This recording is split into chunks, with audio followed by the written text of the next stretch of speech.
Pipila ka adlaw gikan karon sa lugo na nato ang fiesta sa Balang Bata Senior Santo Niño. Ani usa ka istorya sa nasunog nga imahe ni Senior Santo Niño sa dakbayan sa Lapu-Lapu kay matud pa sa usa ka lalaki mao kuno ni nisagang sa kayo hinungdan nga sila naluwas. Kini atong tanawon pinaagi sa akong Regional TV Presents.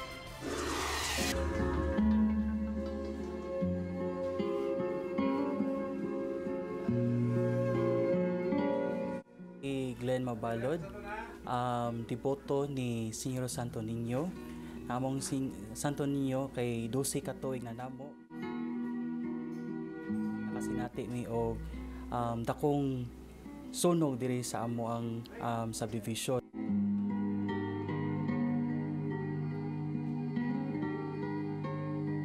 Namiligruhan gyud mi Senior Santo Niño kay wa gyud na puruhan gyud amo ang kwarto sa akong igsuon kay among Senior Santo Niño naa siya nabutang sa master's bedroom sa akong ginikanan.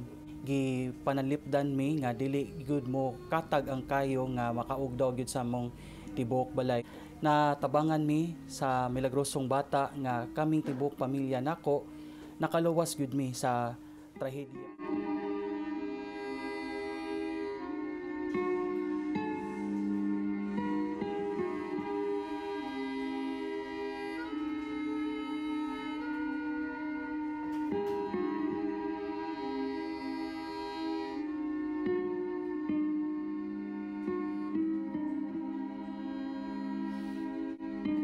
Usa sa mga dakong milagro nga gihatag ni Senior Santo Niño nako katong pagpasar nako sa ako ang board exam.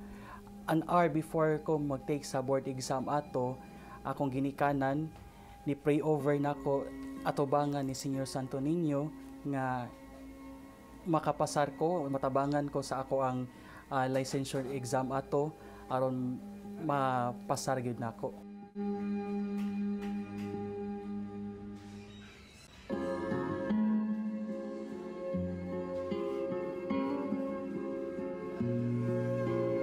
Kada relihiyon nagyutay pagtuo in which na magrespeteray lang ta kay ang kwan lang is kung unsa tong pagsalig o pagtuo sa Ginoo mo ra gina makasalbar nato.